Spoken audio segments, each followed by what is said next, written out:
I'm Tom Morello, and you're listening to the Ralph Nader Radio Hour. Stand up, you've been sitting way too long. Welcome to the Ralph Nader Radio Hour. My name is Steve Scrovan, along with my co-host, David Feldman. Hello, David. Hello, everybody. And our producer, Hannah Feldman. Hello, Hannah. Hello, Steve. And, of course, we have the man of the hour, Ralph Nader. Ralph, hello. Hello, everybody. This program is not just to inform you, it's give you tools to use against tyrant Trump and his henchmen on a rampage against justice for all, against democracy, and against the rule of law.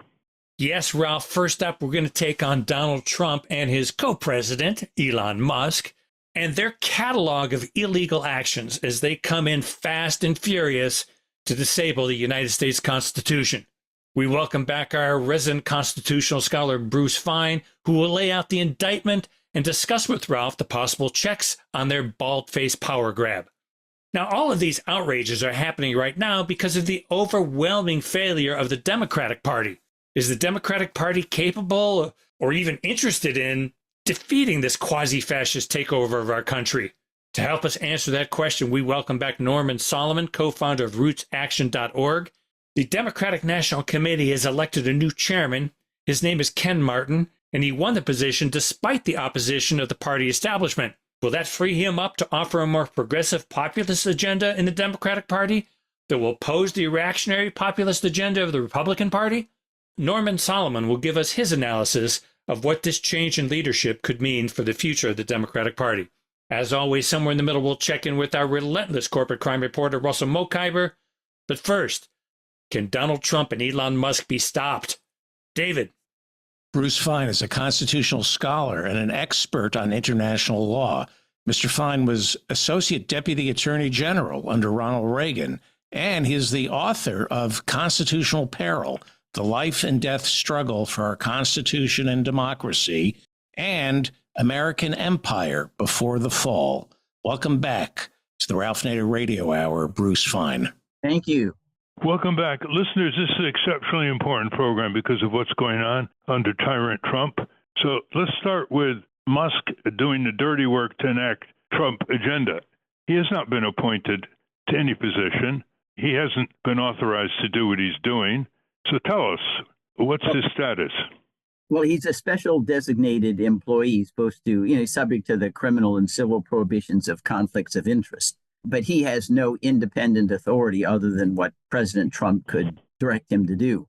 I assume that given the fact that he made a $290 million worth of donations to the Trump campaign, Mr. Trump being a transactional tyrant, not a philosophical one, he would probably post hoc ratify most, if not everything, Musk is doing. But that doesn't mean it's legal, because even with Trump versus U.S., the president has not yet been anointed a king. Maybe he will be, or a tyrant for that matter. One of Musk's first moves was to offer 2 million federal employees, they're only a little over 3 million, to quit and be paid from February to September, sort of a severance pay. That is illegal, even if Trump approves what this multi-billionaire wildcat wrecking crew is doing. There's the Anti-Deficiency Act. It's been around for 100 years. It's not anything novel.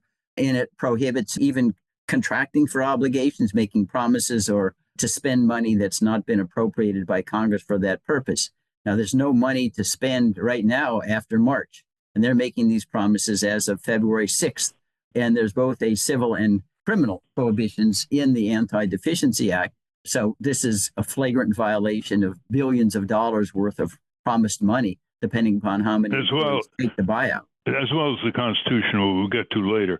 He also has demanded from the Treasury Department, apparently he pushed the federal official who opposed him, access to the payment systems, the checks, and the people who are receiving checks like Social Security checks all over the country. How important is that in terms of a violation?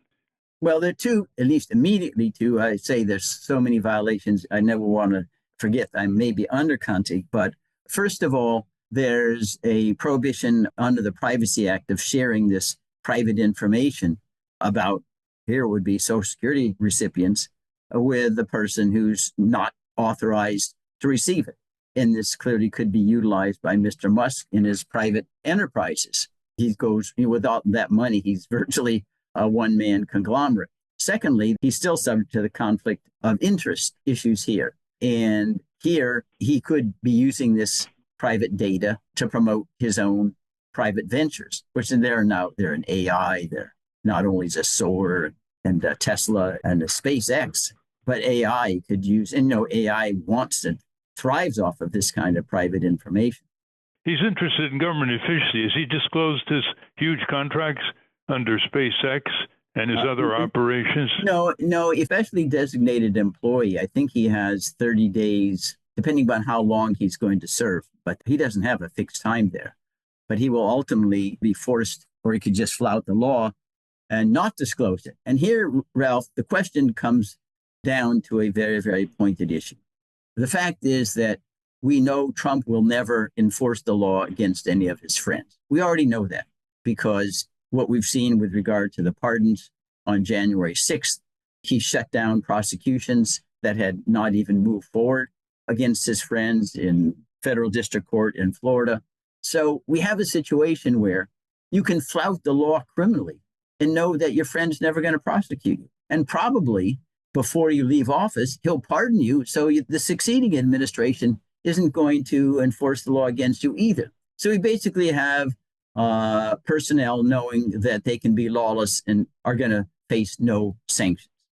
Well, he's bringing in a crew of people who he's paying himself to engage in the wreckage that you've described. That's another problem because the Anti-Deficiency Act says that unless Congress authorizes it, you can't accept free services, unless they're specific. In order to show the audience, this is not just a technical issue. The whole reason for the Anti-Deficiency Act is to fortify and strengthen the power of the purse of Congress, which James Madison said was the way in which Congress can always redress its grievances. So if a president could just run around and get people to come work for free, Congress wouldn't have the power of the purse to control what the president could do. That's the reason for the act. It's to fortify and make sure the power of the purse stays with Congress. All these people that Elon Musk brought in running around, they're evading the power of the purse. They, we'll offer these services free. Congress hasn't authorized that. Well, on the pardon power, historically it's been used not that much by past presidents. Of course, Biden expanded the use.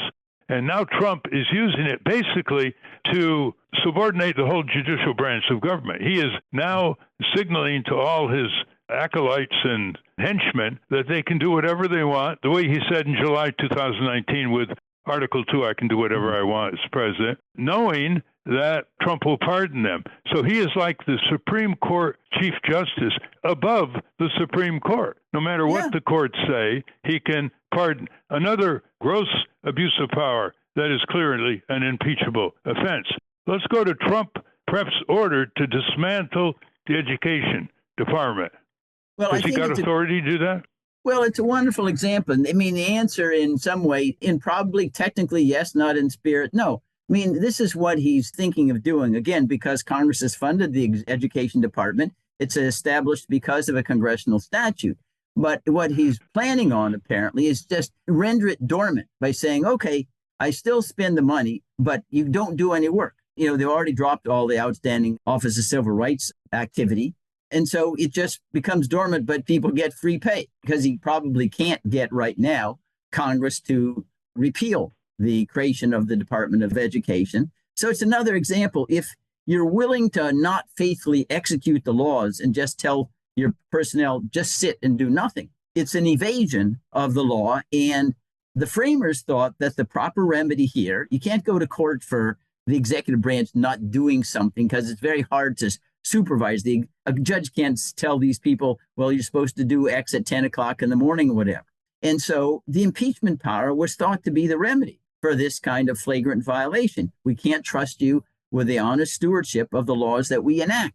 And this isn't some kind of arcane provision. It was a central feature of the English Bill of Rights of 1689 against King James II that was incorporated in the Take Care Clause of the Constitution, where the Parliament said, hey, King James, you're not enforcing our laws. You're simply deciding to give your friends, many were Roman Catholics, a pass. They didn't have to comply with the laws. And therefore, they wrote in the English Bill of Rights. No, you can only suspend enforcement of law if Parliament agrees. This is exactly what Trump is not doing.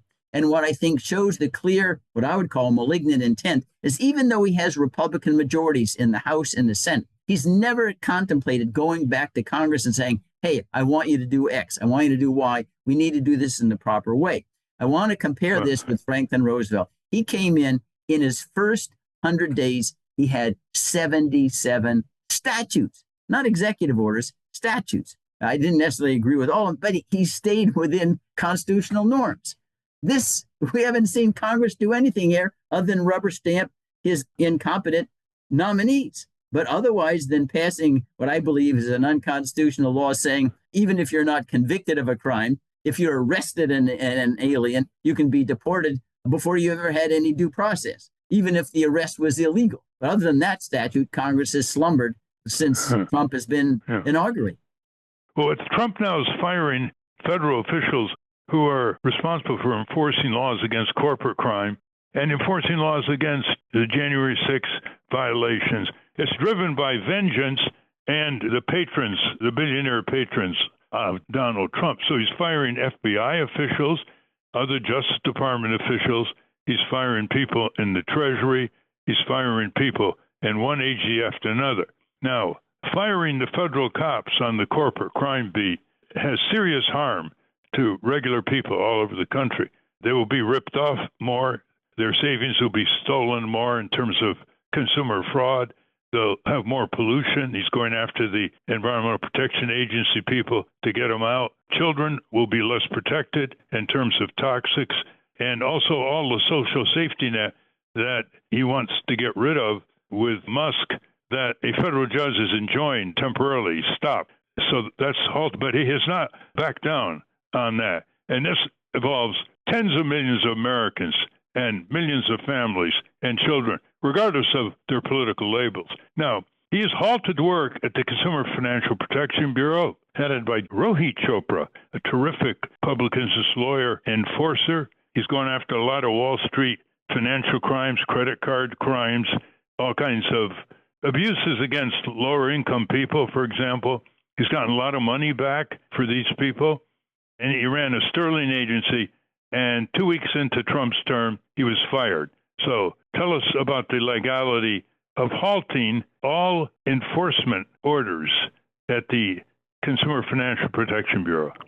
Well, it all goes back. It's not just there. It's elsewhere, Ralph. He pointed out he's also ordered dismissal of cases that were pending against persons involved in espionage, perjury, and whatever, obstruction of justice down in Mar-a-Lago. Anybody who was in the line to be prosecuted on January 6th. And we know he's not going to initiate any prosecution against any of his friends. It's just we know that's what he's already basically said. So what's the problem with what's happening at the Consumer Finance Protection Bureau? The president has an obligation under Article 2, Section 3, to take care that the laws be faithfully executed. And if he doesn't like the laws, he can ask Congress to change them. So by just saying don't enforce the law, he's violating his oath of office. It's an impeachable offense. Again, the courts have been very, very chary of being able to issue an order, say, well, you have to go after Y or X or Z because they're violating the law, because it's almost impossible for a judge to enforce that. That's why I keep coming back. I don't want to sound like a broken record. If Congress doesn't do impeachment, the law is just a paper tiger. It's wallpaper. And the president will, so that's the law. I don't want to enforce any of it. And you can't force me to go to court. I'm just going to sit in the White House and not ever go after anybody except my so-called political enemies. That's it. Bruce Fein, we're really dealing here with a gangster regime. I mean, there's no other word other than to call it that way. I mean, there are going to be a lot of self-enrichment opportunities. A lot of Trumpsters inside the government and outside will get early alert to drastic Inside Trump trading. moves like tariffs on Mexico and Canada, which tanked the stock market. They'll go in, buy cheap, sell when it goes up. The Security Exchange Commission labels that a crime. There's going to be a lot of corruption that may help bring the regime down. But overall, we're talking here about only one remedy left. The courts can be overruled by pardons if indeed they rule against them at the highest Supreme Court level, which is in doubt, given Trump versus the United States, the case in June 2024, which basically said in the president's official acts, he or she cannot be prosecuted criminally under federal laws, which is an astonishing repeal of what the founding fathers did when they put the power mostly in the Congress to hold the executive branch accountable. So what Trump is doing is a gangster regime that is moving into a police state. It's quite clear people are being herded out of their jobs. Now it's undocumented immigrants or even documented immigrants or mistaken seizures by police. In New Jersey, they took a veteran in handcuffs and a U.S. citizen in handcuffs. First, it's the immigrants, and then it'll be resistors. They've already said anybody who resists in nonprofit groups, for example, or in labor unions, they're going to go after them. So we're talking about one remedy left, and it's the impeachment remedy. And before we get to that, because you've drafted 14 impeachment articles, which are going to be published very shortly in the forthcoming issue of the Capitol Hill Citizen, and go to capitolcitizen.com. There are two informal checkpoints I want to run by you. He is afraid of the stock market collapsing, and it could well collapse because chaos is the thing that really gets investors and big institutional investors scared. And the second thing he's afraid of is a plunge in the polls, including among Trump voters who represent families that have the same necessities for their children and their neighborhood as liberal families. You want to comment on those two informal checkpoints? Yeah, those are political checkpoints. I don't know how fast the reverberation will come. I know we can already know that Mr. Trump will blame the stock market fall on DEI, right? Everything's going to be DEI. That's called diversity, equity, and inclusion. I don't know, I would call it, generally try to bring in persons of different races and color and backgrounds into the workforce in all areas so that no one feels left out. That's kind of his boogeyman is DEI. So he claims that a crash between a helicopter and airplane in Washington, D.C. is a DEI problem. Of course, it's amazing that somebody who has such contempt for meritocracy with his own cabinet appointment suddenly blames, DEI, it's watering down standards. Well, what are the standards? Yeah. He doesn't have any standards himself, so it's kind of ironic there. But I want to go back to your larger point. These are political press points. But it is my own experience, and you were there too, Ralph. At time of Watergate, the other press point was, the informal one, was members of the public were writing in thousands, sending thousands, tens of thousands of telegrams to Congress. If you don't get Richard Nixon for his impeachable offenses, cover-ups, his lies in Watergate, we're going to vote you out of office. And then Congress reacted, and they actually voted articles of impeachment in the Judiciary Committee, and then he resigned. That was tens of thousands. That's what I think is a direct, and the crimes of Richard Nixon, they pale in comparison to what Mr. Trump is doing. Now, let's go to the Congress and the 14 impeachment articles. Now, we all know, and I'm sure the listeners are saying, who will even introduce them in the House? They can be introduced by any member of the House. Congressman Henry Gonzalez from Texas used to introduce articles of impeachment. He was a minority of one, but he wanted to make the point against presidents who are not following the law, not fulfilling their oath of office under the Constitution that they swear to fulfill when they're inaugurated. Give us a lay of land up there after you briefly describe the major categories of constitutional violations. Okay, well, thank you, Ralph. I think for our audience, let me give you a little background, let you know what impeachment is about and why. Impeachment is not a criminal prosecution. Impeachment is what Benjamin Franklin at the Constitutional Convention said. It's the civilized substitute for tyrannicide, like Charles I and Cromwell, or Julius Caesar and Brutus and Cassius. Civilized. And if you're impeached, it's because you have undertaken attempts to subvert the Constitution so the people no longer view you as a trustworthy steward of our liberties and the rule of law. That's what it is. You don't go to Siberia. You don't go to the guillotine. That's it. And there have been, of course, many federal judges, probably as many as a dozen, who've been impeached, removed from office. And you know what? They still survive. There's not a graveyard of them, like there would be of those who were killed during the French Revolution. So this idea that impeachment is somehow some enormous volcanic eruption on the landscape is totally misleading and wrong. Now, James Madison said one of the reasons for impeachment and impeaching for attempts to subvert the Constitution because He says it's right to take alarm at the first experiment with our liberty. The Constitution is not a suicide pact. And we already have evidence of what Trump's intent is, not only what he's done since inauguration on January 20th, but as Ralph, you pointed out, his July 23rd, 2019 proclamation, then I have Article 2, where I have the right to do anything I want as president. And the reason why impeachment is so important, because it's the last guardrail against a tyrant. It does not involve the executive branch. It does not involve the judicial branch. Congress acts unilaterally. Now, with regard to what I view as the first article of impeachment, the process is the House of Representatives, by simple majority, can vote articles of impeachment. They're then taken to the Senate for a trial. The Senate collectively serves as the jurors, so to speak, presided over by the Chief Justice. You need a 2/3 majority to convict. That's why, for example, in the second impeachment trial, Mr. Trump was not convicted, but there are 57 votes in favor of conviction. It wasn't 2/3. So that's the process for impeachment. Let's go to the categories. First impeachment article that includes others because of its principle, in which President Trump, on his day of inauguration, by an executive order, purports to repeal and overcome Section 1 of the 14th Amendment. Very simple language says, if you're born in the United States and you're subject to the jurisdiction, meaning that you can be prosecuted for violating federal laws, then you're a citizen of the United States. Very simple, understood to mean, doesn't matter who your parents are, doesn't matter why your parents are here. If you're born in the United States and subject to the jurisdiction, and you are, even if you're here without authorization, if you commit a crime in the United States, you can still be prosecuted. We see it all the time. You're a citizen. By an executive order, and Trump says, no, that's not true anymore.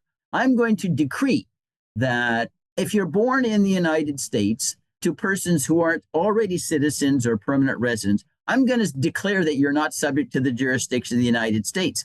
But he doesn't really mean that, because he's really not saying that you can commit all the crimes you want if you're not subject to the jurisdiction. He says, at least for purposes of the 14th Amendment, I'll declare that you're not subject to the jurisdiction so I can say you're not a citizen. I mean, this is so outlandish that a federal judge out in Washington soon put an injunction on its enforcement and said from the bench, I can't believe any lawyer with a license, could sign such an obviously objectionable decree. Now, why is this such an important one? If Mr. Trump believes that if he can say by an executive order to repeal Section 1 of the 14th Amendment, well, maybe he could repeal freedom of speech too. Suppose he says by an executive order, any speech that doesn't favor MAGA is not protected free speech and is going to be criminally prosecuted. Right? Now, obviously, that would be ridiculous. The second category is just refusing to faithfully execute the laws. Here we have the Impoundment Control Act. He's not spending money that has been appropriated by Congress. He's not doing any proper deferrals. He's violated the act that prohibited TikTok by unilaterally deciding he was going to give himself 75 more days to try to do a sale.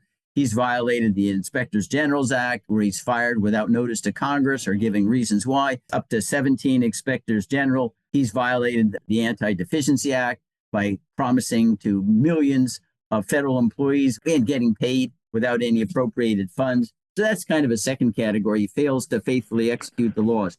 And then there's a third category I call the emoluments clauses. The gist of the emoluments clause is domestic and foreign. Hey, we pay the president a certain salary. We want to be able to control him. We don't want him to be influenced by people giving money aside from our salary. So we know that Mr. Trump, he's got businesses everywhere, right?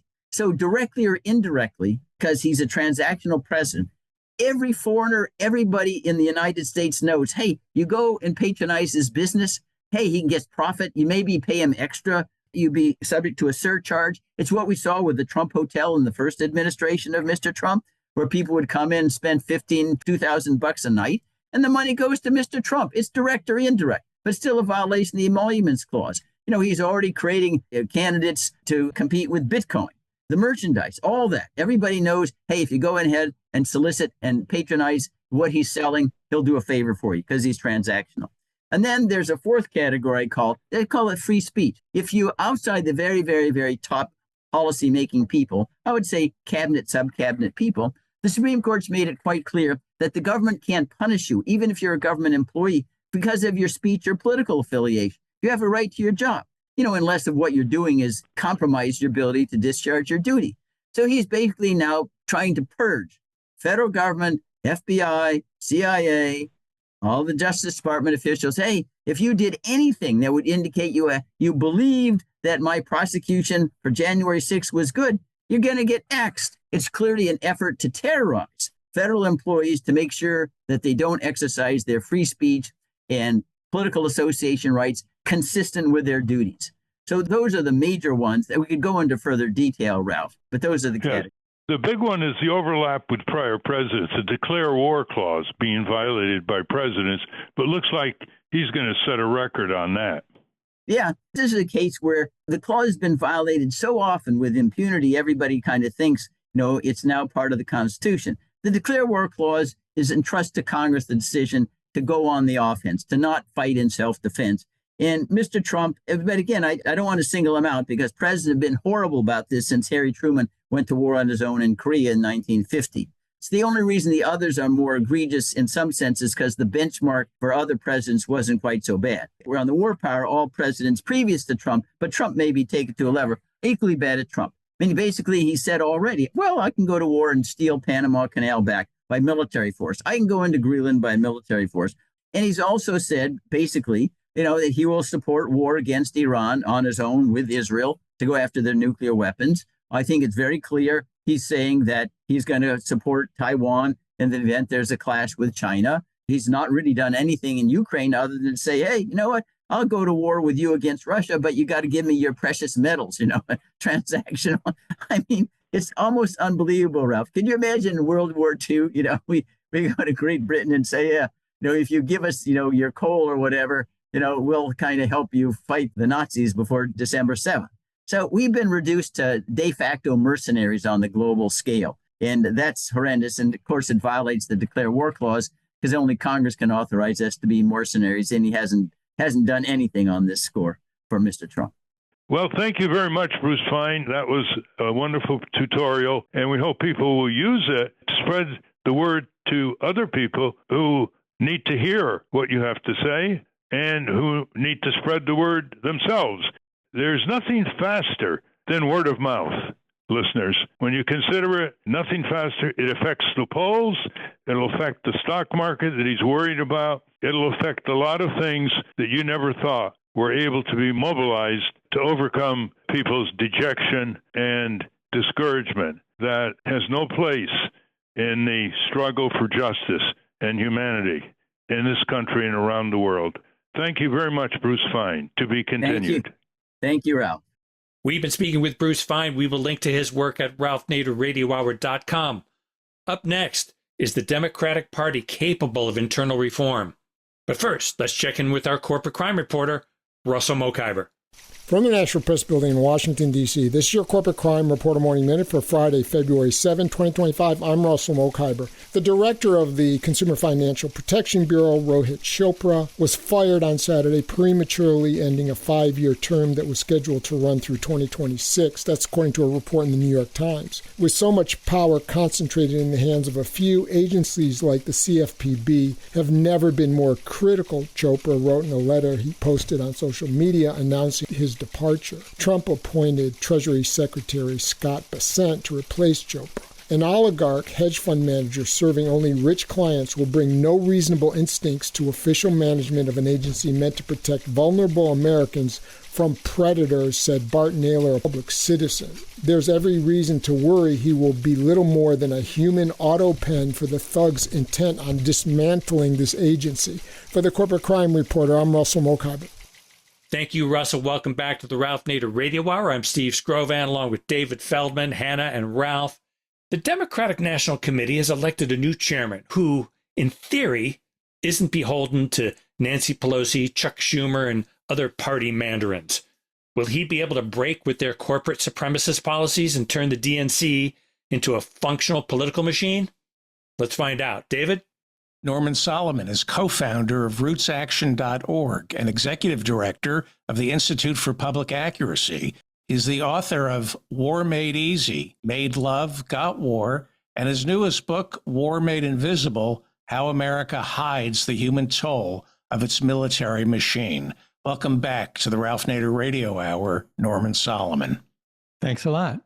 Well, welcome back, Norman. Listeners, we're going to talk about the Democratic National Committee chair who was elected to make things different for the Democratic Party. His name is Ken Martin, a longtime chair of Minnesota's Democratic Farmer Labor Party, and is now ensconced in Washington, D.C. Now, Norman has known him for quite a while, and I think you supported him.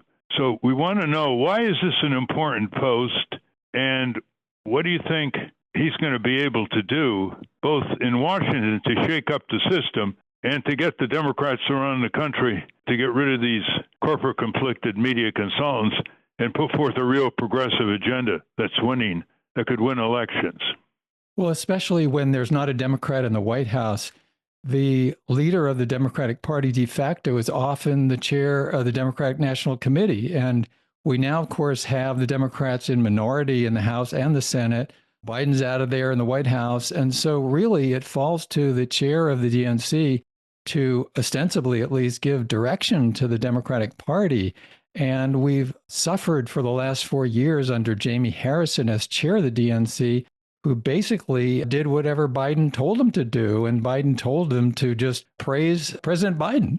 And we saw the result. You know, the enabling process from the DNC was just a disaster for the Democratic Party and the country. And now we have Trump. I have never really supported Ken Martin, but I think that he was the least bad of the viable options in this campaign that ended a week ago with the election by the DNC of their new chair. And Ralph, as a practical matter, I think especially with Democrats not in control of the executive or legislative branches, the chair of the DNC is basically a dictator and runs the whole show. And in the case of the vice chairs, they're pretty much window dressing, sorry to say. So a lot is going to ride on how Ken Martin behaves, and that's going to largely depend on how much pressure he gets from the grassroots.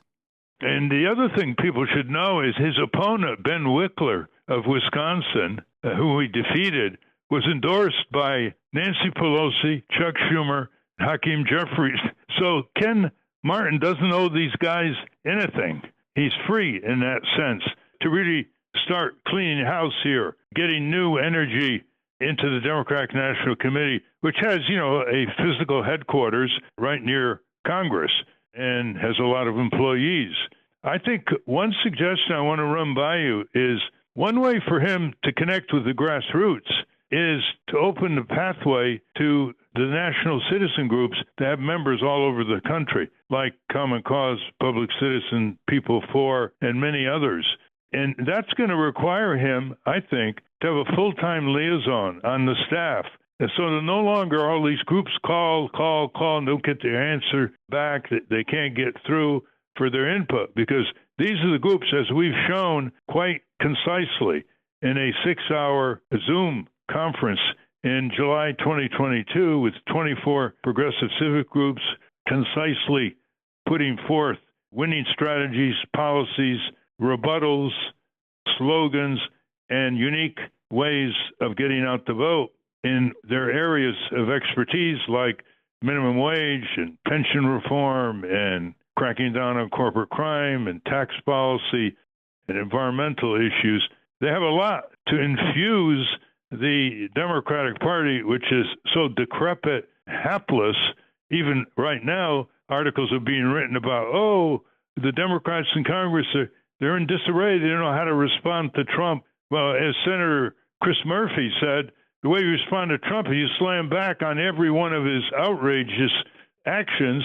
Otherwise, they'll be normalized, and it'll be a lot harder to go after him later. But the majority of the Democratic leaders in the Congress are not listening to that kind of clear advice, and they're still in disarray.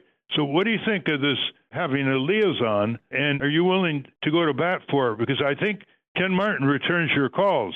You're head of RootsAction. You had a very powerful printed critique of the Democratic Party in 2017, which now is very prescient. You warned them, you advised them, they ignored you. So tell us about how they can be infused with civic input here. Well, literally and figuratively, in a sense, there needs to be a tearing down of the walls that have been surrounding the Democratic National Committee headquarters. You know, activists, thousands of us really in recent years, have discovered and rediscovered that the DNC is like a fortress. They have the moat, the drawbridge is locked, and we can't even get inside to have a word in edgewise compared to the lobbyists and those who are running the DNC. This is really just remarkable how difficult it has been for strong Democratic Party activists, if they're not on the DNC, and even if they are quite often, to get a word in edgewise for the corporate-oriented so-called leadership of the DNC. That might change now. And as you noted, Ralph, it's a very encouraging sign that the main opponent to the winner, Ken Martin, main opponents have included Nancy Pelosi, Hakeem Jeffries, Chuck Schumer. Why did they all gang up against Ken Martin? Because they don't know for sure that they can manipulate him and give enough pressure onto him as chair of the DNC to have their way if he starts to wander in a very strong anti-corporate, pro-grassroots direction. I'd also note that the really insidious and somewhat powerful corporate lobby group called Third Way call themselves Democrats. They are Democrats. They're very corporate and warlike oriented. Third Way also endorsed Ben Wickler, the main opponent to the winner, Ken Martin. So that also is an encouraging sign. And one more thing, as I've written in a piece about to come out in the Hill newspaper, that I have a very highly informed source who tells me that the top executives of the DNC who've been entrenched for many years, they really dislike Ken Martin because he has represented quite actively the state parties more in a decentralized way. And the DNC headquarters is so just inside the corporate beltway mentality. So again, there are straws in the wind that Ken Martin might be one of the best, if not the best, DNC chairs in memory. That said, he does have an ethos, and he has told me this and others he has told as well. He doesn't believe that Democrats, quote, should be attacking other Democrats, which I think is completely wrong.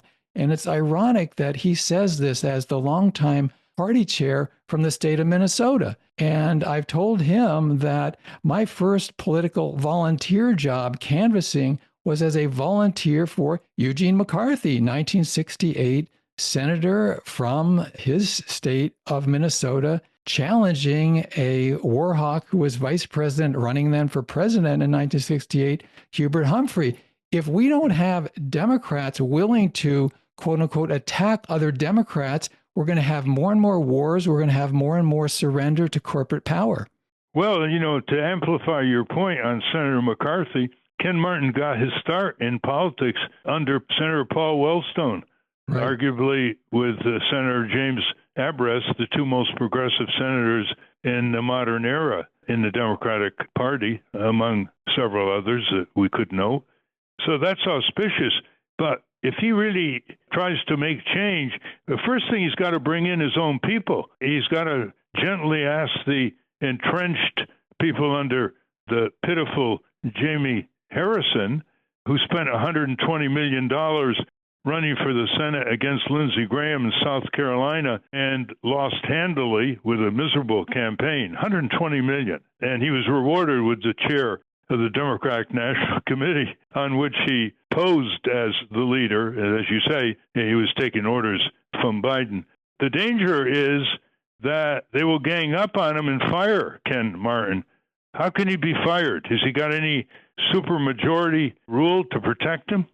Well, theoretically, the DNC could oust him. I think that he is pretty much set for the next few years, but whether he can retain power and sway over the party in general and the behavior of Democrats in Congress, is a whole lot of matter, remains to be seen. The follow the money precept, I think, is really valuable here as usual, because people such as you say, Jamie Harrison, continue to fail upward. And whether they lose and squander vast amounts of money, their personal fortunes continue to be on the rise.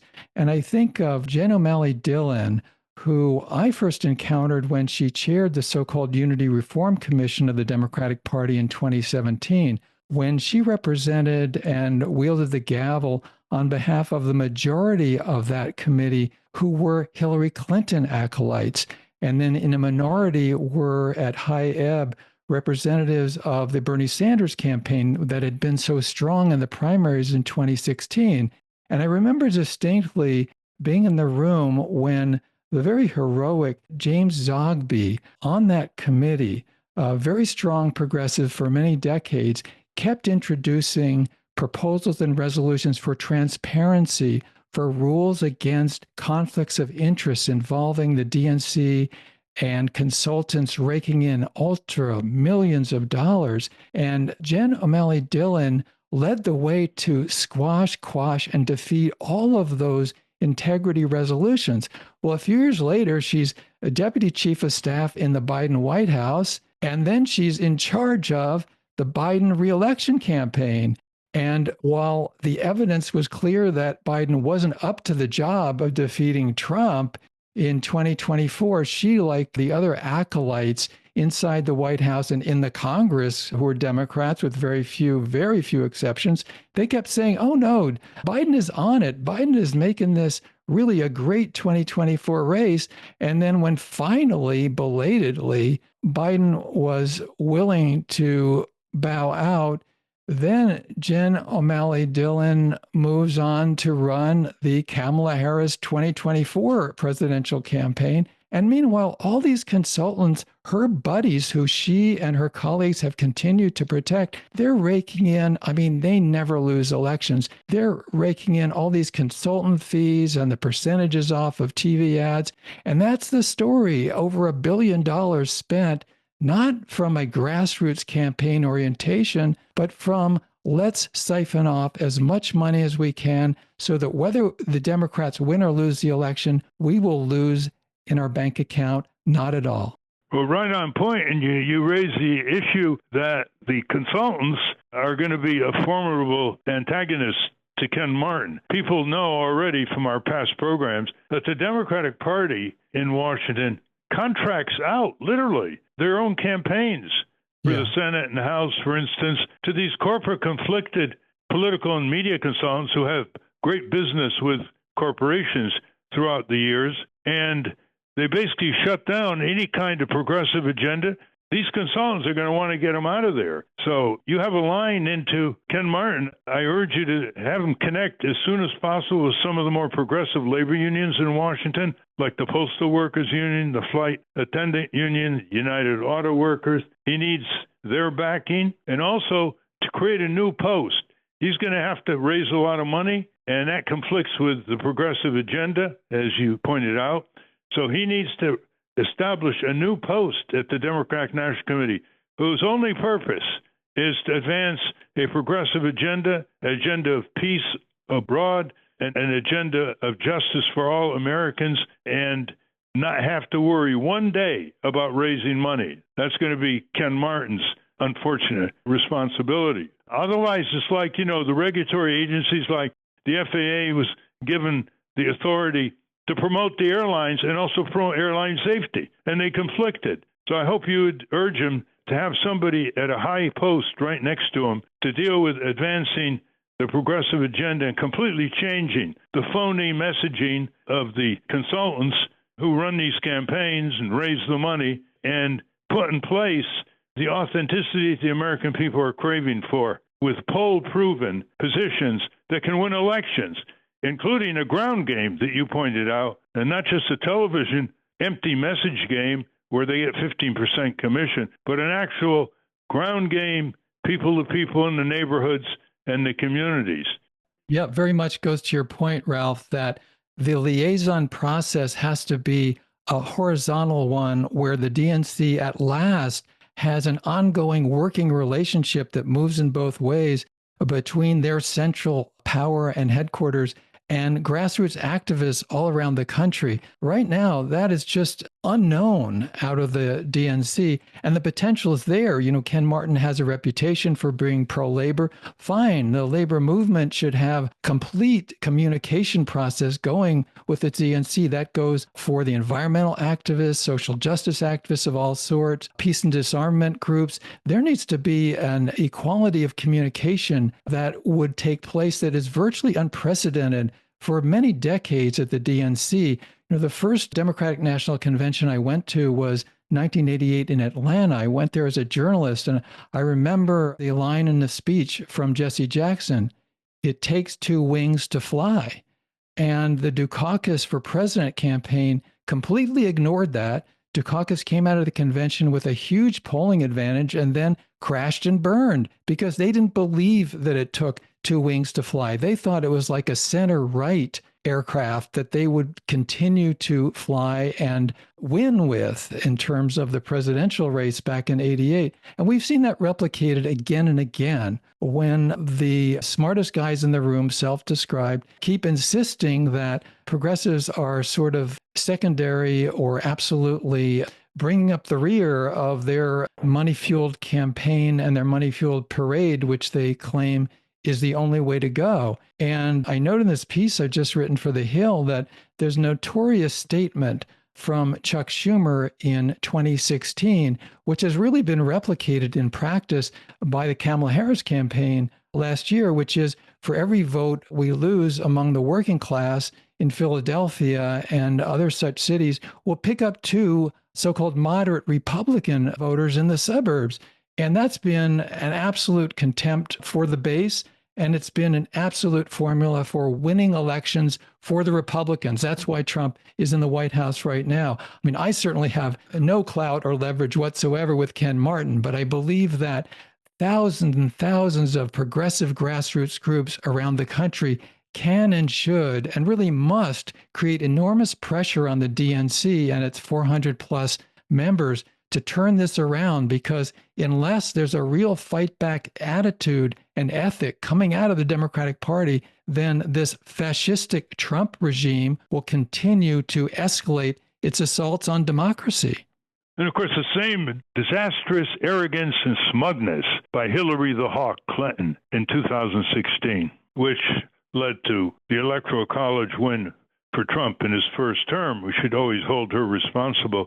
From what you're saying, Norman, the analog to it is a rise of a coffee party, progressive hardcore, the way the Tea Party rose in 2009 to take significant control over the established Republican Party and begin issuing orders. And there never was more than 300,000 active Tea Party people around the country, according to the Washington Post. What's the prospect of that occurring? Well, you're making a great point, because at rootsaction.org, early in the previous decade, when Obama was ensconced in the White House, there was, as you note, this upsurge of the Tea Party. And when we at RootsAction and other strong progressives would say, this is not going to work to have this go along to get along with Wall Street and the banking industry attitude from the White House, we need to have strong progressive populism to challenge the militarism and corporate power. We were told by the centrist Democrats and the punditocracy, oh no, you would be like the Tea Party. And our answer is, well, wouldn't that have been a good thing? Because the Tea Party took over the Republican Party, which then went ahead to triumph because its leaders actually seemed to, at least conveyed that they believed in what they were saying and had some kind of modicum of integrity, even though their program was pernicious and vicious. And I think we have to now be willing and able to mount strong primary challenges, not only in blue districts, but in purple districts, maybe even in red districts when that's efficacious, and say, no, the incumbent Democrats in 2026 don't get a free ride. If they aren't fighting Trump, if they aren't willing to challenge corporate power and militarism and this warfare state, then we're going to take them on, not with protest candidates or 18 or 12 or 3 candidates in one district. We're going to consolidate our campaign around one strong candidate and change the composition of the House of Representatives. Well, just to get back to Ken Martin, he's probably going to have to make a visible peace with the Pelosi's and Schumer's and Jeffries. He emphasized unity in his victory speech at the beginning. But what is his temperament like? He's considered a low-key type of personality. Is he really determined for the fight ahead, both against the entrenched corporate Democrats as well as the violent Republican Party led by tyrant Trump? Well, I certainly don't know him well, but my first encounter with him indicated that he does have quite a temper. I was passing out some flyers from RootsAction.org outside the state party convention of the Democrats in New Hampshire in the fall of 2019. And the flyer just presented facts about Joe Biden. Keep in mind, there was no primary vote yet. This was before the 2020 primaries. And the flyer simply pointed out that Biden had said quite explicitly, he thought that there are a lot of billionaires who are good guys. He had said explicitly that he was opposed to Medicare for all. And so what I was distributing was simply a handout that quoted Joe Biden critically. And lo and behold, this guy comes up to me and starts literally yelling at me and identified himself as Ken Martin, the vice chair of the Democratic National Committee. And he was quite hot under the collar. So you might say we got off on the wrong foot, but he's been willing to reach out since then to not only to me, but many progressives. And it just remains to be seen whether his fire that he can sometimes direct at his left can really be galvanized where it should be focused. And that is the losing attitude and approach of corporate Democrats. And of course, this fascistic regime we now have in the White House. Well, my unsolicited assessment is the following. Don't expect too much of Ken Martin, but expect the following, that he will be able to change the messaging of the Democratic Party with a powerful compact for the American people, including a compact for American workers, and move out with all the candidates, congressional as well as the state level and local level in 2026, with that kind of message. 25 million people will get a raise if it goes to $15 an hour federal.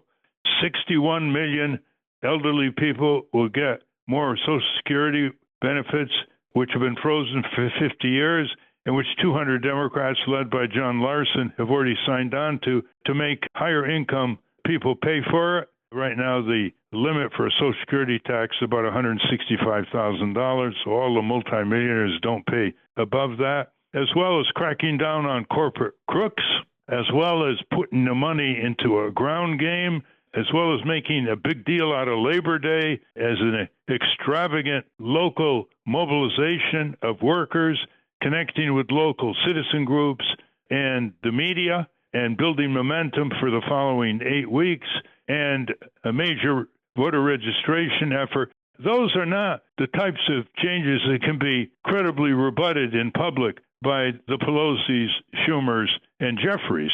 We're not expecting a huge revolutionary somersault of the Democratic Party. Ken Martin's base is not that powerful, as we've discussed, but if he just does that, it would win for the Democrats with a mandate, not just, with a slogan like opportunity economy. How pale the Democratic slogans are compared to the Republicans. Tell us a little bit in closing, Norman, about RootsAction and how it's spreading its roots and what it's all about and what you'd like our listeners to do. We're really about activism. We're about being independent of any political party. We've been around for a dozen years. We started with 0 online supporters. We now have 1.2 million. And some of them are very active. Some of them aren't. But all of them are getting our email messages, our alerts. They go to our website at rootsaction.org. And also, they're participating in some of our other online ongoing projects. One is progressivehub.net. People can find new material. And one of the unique things about progressivehub.net is that every article that we have up there has on literally the same page what you can do about it, what kind of action you can take immediately to address the problems that routinely we're reading about and hearing about and listening about we've got to do something about it too, not only understand it. The motto of our other project, teachandnetwork.org, is knowledge is power. Our movements need both. It's not enough just to have knowledge if you don't gain power. It's not enough to have power if it isn't infused with the knowledge that makes it cogent and well-focused. So I would invite everybody, please, if you haven't already gotten a regular sign-up implemented for rootsaction.org, go up there, take a minute, sign up, go to progressivehub.net. And lastly, the Teach-In Network is beginning to really take off. We're focusing on Gaza, we're focusing on nuclear weapons, and we're also focusing on pushing back against the repression that is now coming down on campuses around the country, having to do with not only even clamping down on students' right to protest, which is outrageous in itself, but even freedom of speech. If we criticize Israel, there are college administrators around the country buckling to the right wing and the Israel Right or Wrong lobby and saying you can't even denounce Zionism, which is a complete destruction of the First Amendment if we allow it to stand. So I do invite people as well, if you're interested in organizing or learning about a teach-in somewhere in the country, teachinnetwork.org can help you. We have several dozen great speakers, and we want to assist you without any charge at all. Thank you very much, Norman Solomon. Sterling as ever. Thank you, Ralph. To be continued, obviously. I want to thank our guests again, Bruce Fein and Norman Solomon. For those of you listening on the radio, that's our show. For you podcast listeners, stay tuned for some bonus material we call the Wrap-Up, featuring Francesco DeSantis with, in case you haven't heard, and a bonus interview we did with immigration lawyer Alfred Breedy. You want to check that out. Transcript of this program will appear on the Ralph Nader Radio Hour Substack site soon after the episode is posted. Join us next week on the Ralph Nader Radio Hour. Thank you, Ralph. Thank you, everybody, for a sterling program. It ain't gonna happen until folks like you and me just stand up. Well, you've been sitting way too long. Oh, step up. You know what's right and you know what's wrong. Rise up. Don't let the system hold you down. Stand up. Ooh. Stand up. Ooh. You've been sitting way too long. Wow. Say you're tired of trying. You say we have no choice. Say you're just one person. And who will hear your voice? Don't let them fool you. You have the power in your hand. I'm only trying to school you.